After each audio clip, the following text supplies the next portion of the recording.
Waves of Iranian missiles keep targeting Israel. የኢራን ስትራቴጂያዊ ምላሽ ደግሞ ምዕራባውያንን በደካማ ጎናቸው በቀይ ባህር በኩል ማንቆራጠጥ ሆኗል። Iran targeted energy facilities across the Gulf. አሰብ አሁን የኢሳያስ አፈወርቂን የህልውና ዕጣ ፈንታ የምትወስን የፈተና መድረክ ሆናለች። The war in West Asia is witnessing a significant escalation. ኢራን አይኗ ያረፈው በስትራቴጂያዊቷ የአሰብ ወደብ ላይ ነው።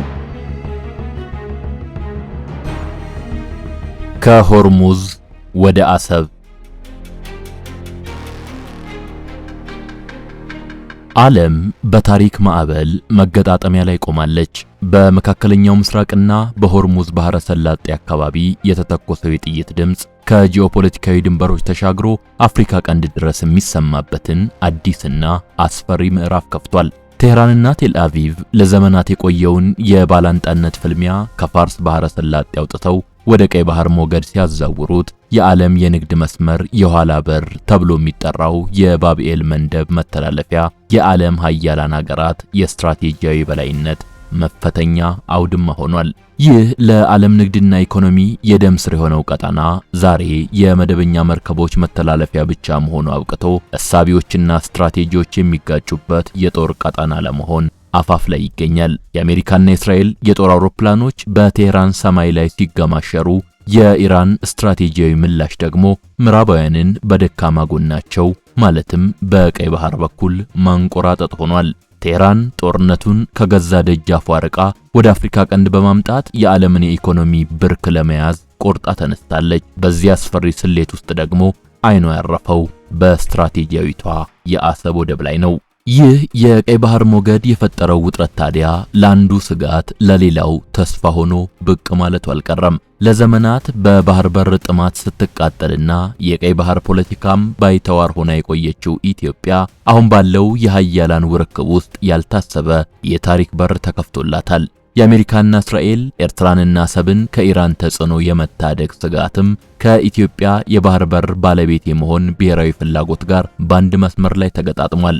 ይህ መጋጠሚያ ደግሞ ቀጣናውን እስከ ወዲያኛው ሊቀይር የሚችል አዲስ የኃይል አሰላለፍ እየወለደ ነው። በዛሬው የሳሎን ተረካችንም ጦርነቱ ከሆርሙዝ ወደ ቀይ ባህር ለምን እንደዞረና አሰብ የኢራን አዲሷ የጥቃት ማዕከል የመሆኗን ሚስጥራዊ እንቅስቃሴዎች፣ የፕሬዝዳንት ኢሳያስ አፈወርቂን ትኩስ ድንች የመጨበጥ ፈተና ብሎም አዲሱ የአሜሪካ እስራኤል ኢትዮጵያ ስትራቴጂያዊ ጥምረት የቀጠናውን ካርታ እንዴት ዳግም ሊበውዘው እንደሚችል በጥልቀት የምንመረምርበት ይሆናል። አብራችሁን ቆዩ።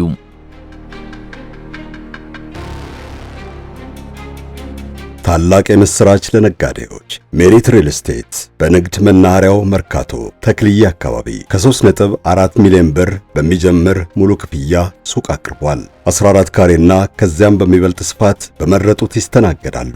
ቅድመ ክፍያው 30 በመቶ ነው። ቢነግዱበት አለዚያ ቢያከራዩት ዳጎስ ያለ ጥቅም ያገኛሉ። በአንድ ዓመት ውስጥ የሚረከቡት ፕሮጀክት ነው። ለ30 ሰዎች ደግሞ የንግድ ማለማመጃ ሱቆች ተዘጋጅተዋል። በ0946 11 22 12 ወይም በ0957 83 80 52 ይደውሉ።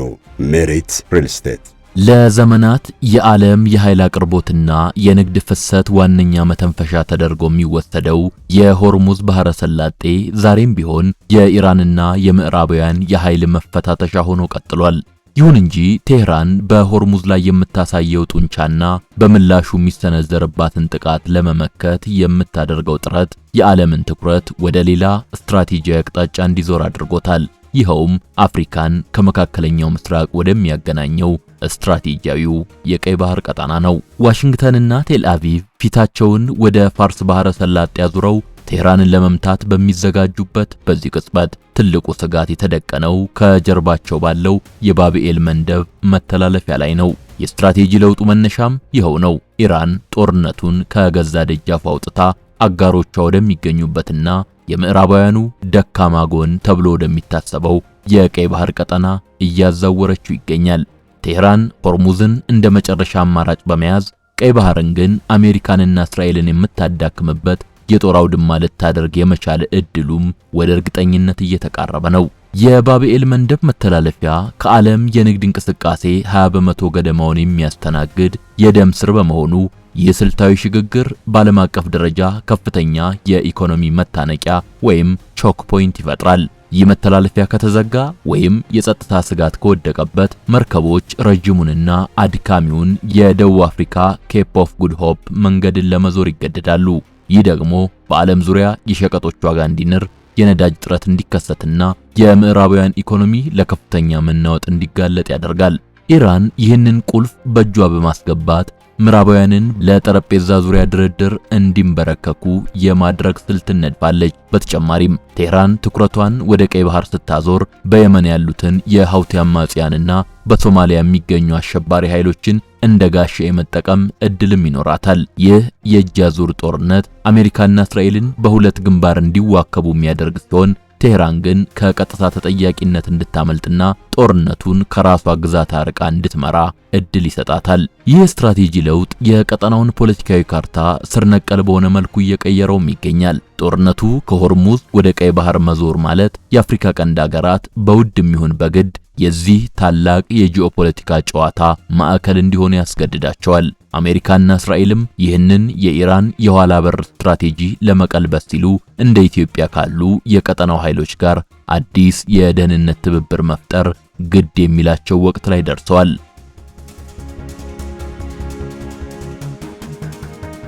ባጭሩ ጦርነቱ ከሆርሙዝ ወደ ቀይ ባህር መሸጋገሩ የአሸናፊነት መለኪያው ወታደራዊ አቅም ብቻ ሳይሆን ስትራቴጂያዊ የባህር በርን የመቆጣጠር ብልሃት መሆኑን ያሳያል። በዚህ አዲስ ስሌት ውስጥ አሰብ የኢራን ዋነኛ የማጥቂያ ማዕከል ስትሆን ለኢትዮጵያና አጋሮቿ ደግሞ ይህንን የጥቃት ሞገድ መቀልበሻ ስትራቴጂያዊ መድረክ ትሆናለች። በቀይ ባህር ዳርቻ ላይ የምትገኘው ስትራቴጂያዊቷ የአሰብ ወደብ በአንድ ወቅት ለኢትዮጵያ ዋነኛ የንግድ በር የነበረች መሆኗ የሚታወቅ ነው። ዛሬ ግን አሰብ ከደከመው የንግድ እንቅስቃሴዋ ተሻግራ የኢራን የባህር ማዶ ወታደራዊ ስትራቴጂ ልብ ለመሆን በዝግጅት ላይ ያለች ትመስላለች።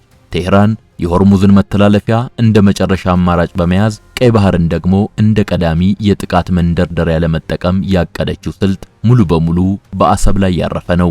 ይህች ወደብ አሁን ላይ የኢራን ኃይል በአፍሪካ ቀንድና በባብኤል መንደብ ላይ የሚንጸባረቅባት ወሳኝ የጦር አውድማ ሆናለች። ኢራን አሰብን ለመምረጥ ያስገደዷት ስትራቴጂያዊ ነጥቦች ደግሞ ለዓለም አቀፉ ማህበረሰብ ስጋት መሆናቸው አልቀረም።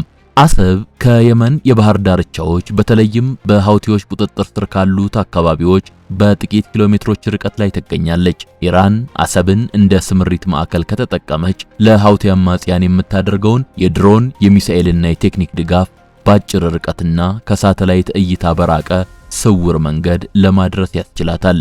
ይህ ሁኔታ በየመን በኩል የሚሰነዘረውን ጥቃት ይበልጥ ምቹ፣ ቀጣይነት ያለውና የማይገመት ያደርገዋል።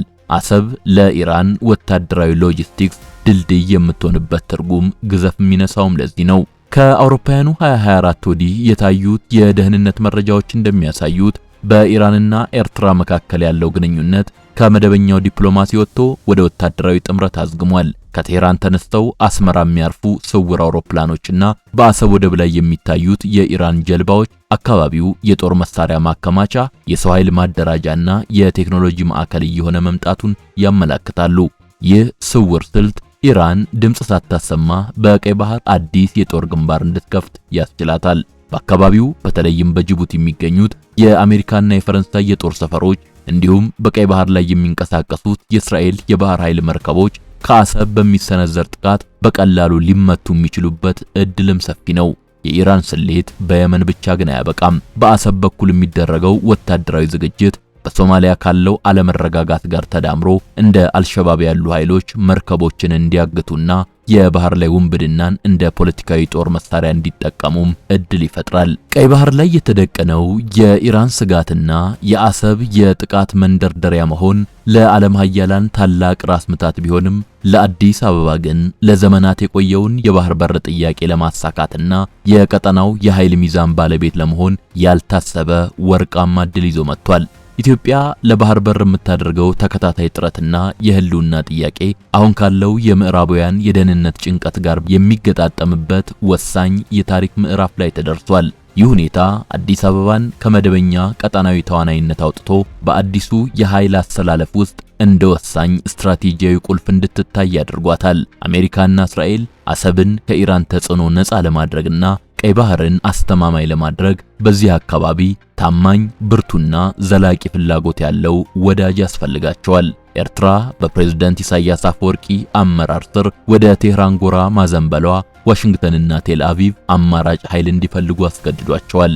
በዚህ ስሌት ውስጥ ደግሞ ከኢትዮጵያ የተሻለ ስትራቴጂያዊ አጋር ሊገኝ አይችልም። በእርግጥም የኢትዮጵያ የወደብ ባለቤት የመሆን ብሔራዊ ፍላጎት ከአሜሪካ የጸጥታ ፍላጎት ጋር በአንድ መስመር ላይ ወድቋል። ይህም ኢትዮጵያ በአሰብ ላይ ያላትን ታሪካዊና ኢኮኖሚያዊ ጥያቄ እንደ ቀጠናዊ የደህንነት መፍትሄ እንድታቀርበው መንገድ ከፍቶላታል።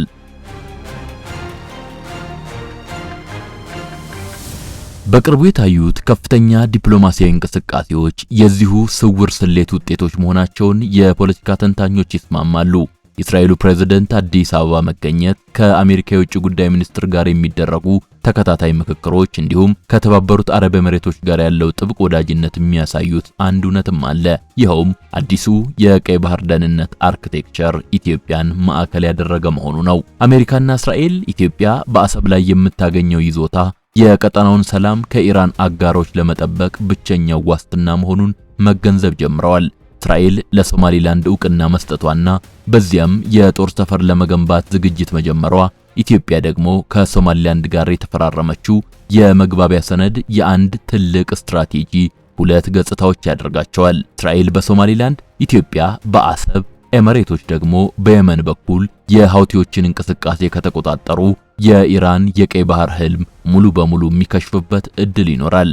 ይህ የሶስትዮሽ ጥምረት ቀጠናውን ከኢራንና አጋሮቿ ስውር ጥቃት የሚታደግ ብቸኛው መንገድ ተደርጎ እየታሰበ ያለውም ለዚህ ነው። የኢትዮጵያ ከፍተኛ አመራሮች በቅርቡ ያደረጉት የአዘርባጃን ጉብኝትም በቀላሉ የሚታይ አይደለም። አዘርባጃን ከእስራኤል ጋር ያላት ጥብቅ ወዳጅነትና በወታደራዊ ቴክኖሎጂ ያላት ልምድ ይህ አዲስ ጥምረት ከቀይ ባህር አልፎ እስከ ካስፒያን ባህር ድረስ የሚዘረጋ ሰፊ ሰንሰለት መሆኑን ያሳያል።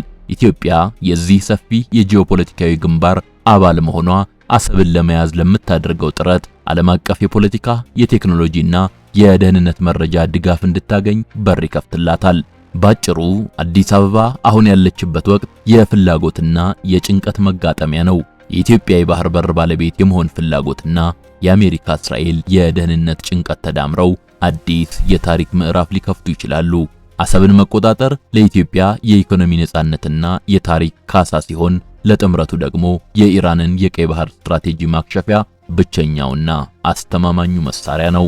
በቀይ ባህር ጂኦፖለቲካዊ ቁማር ውስጥ አሁን ላይ ትኩስ ድንቹ ያለው ታዲያ በኤርትራው ፕሬዝዳንት ኢሳያስ አፈወርቂ እጅ ላይ ነው። ፕሬዝዳንቱ ሀገራቸውን የኢራን ስትራቴጂያዊ መሸሸጊያ በማድረጋቸው አሁን ከባድና ዋጋ የሚያስከፍል ምርጫ ከፊታቸው ተደቅኗል።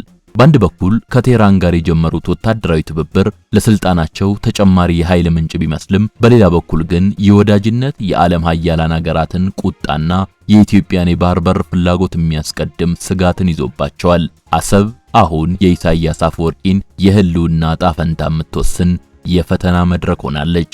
ፕሬዝዳንት ኢሳያስ ለጠቅላይ ሚኒስትር ኔታንያሁና ለዋሽንግተን ፍላጎት ተገዢ በመሆን ኢራንን ከአሰብና አስመራ እንድትርቅ ካላደረጉ አገራቸው የአዲሱ ጥምረት ቀጥተኛ ኢላማ ልትሆን እንደምትችል ይረዳሉ። የኢራን መኖር ለአሜሪካ ብሔራዊ ደህንነት ቀጥተኛ ስጋት ተደርጎ በተወሰደበት በዚህ ወቅት ኤርትራ የጠላት ደጋፊ ተብላ የመፈረጅ ስጋት ተደቅኖባታል። በአሰብ ምክንያት ከኢትዮጵያ ጋር ወደ ጦርነት መግባት ደግሞ ለኤርትራ አሁን ባለችበት የኢኮኖሚና የዲፕሎማሲ አቋም የመጨረሻው መጀመሪያ ሊሆንባት እንደሚችል ፕሬዝዳንቱ አይሰጡትም። ስለሆነም ለህልውናቸው ሲሉ ኢራንን አሳልፈው የመስጠት ከፍተኛ እድልም አላቸው።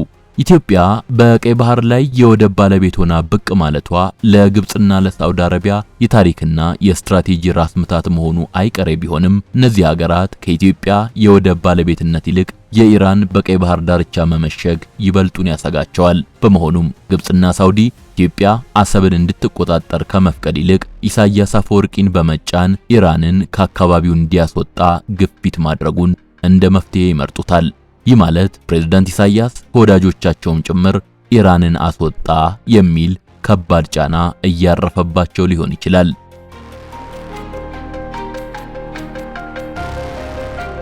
አዲሱ የአሜሪካ፣ እስራኤል፣ ኤሚሬቶች፣ አዘርባይጃንና ኢትዮጵያ ጥምረት ግን ጊዜ ያለው አይመስልም። የኢራን የኒውክሌርና የሚሳኤል ስጋት በናረበት በዚህ ወቅት በቀይ ባህር ላይ የሚፈጠር ማንኛውም ክፍተት ለጥምረቱ ሀገራት ከፍተኛ ዋጋ ያስከፍላል።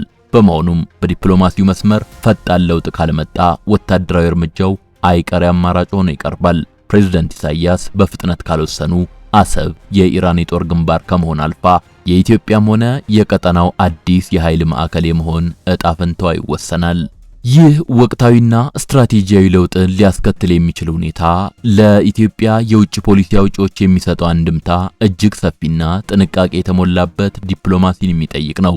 ኢትዮጵያ አሁን ያለችበት የታሪክ አጋጣሚ ከፍ ብለን እንደገለጽነው የፍላጎትና የጭንቀት መጋጠሚያ ላይ በመሆኑ ይህንን አጋጣሚ ለዘላቂ ብሔራዊ ጥቅም ለመቀየር የፖሊሲ አውጪዎች ሚና ወሳኝ ነው።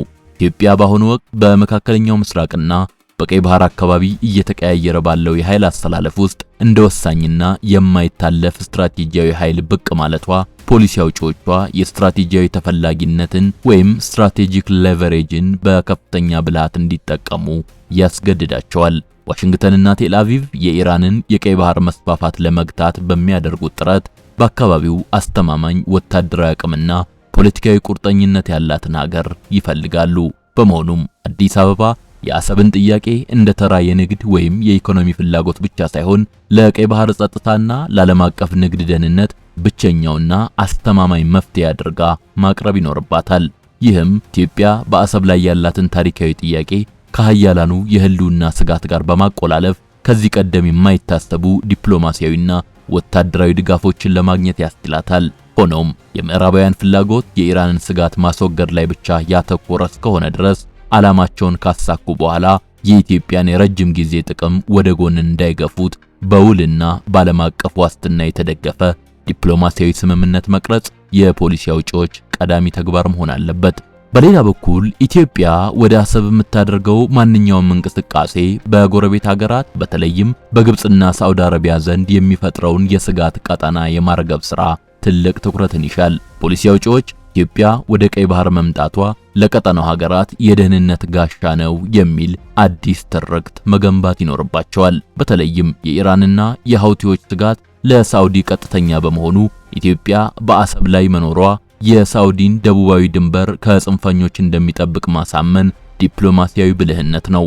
ይህ ሁኔታ ኢትዮጵያ ወደ ባህር ለመመለስ የምታደርገውን ጉዞ መስፋፋት ከሚል ትርጓሜ አውጥቶ የቀጠናዊ ደህንነት ጥበቃ ወደሚል ትርጉም እንዲሸጋገር ያደርገዋል።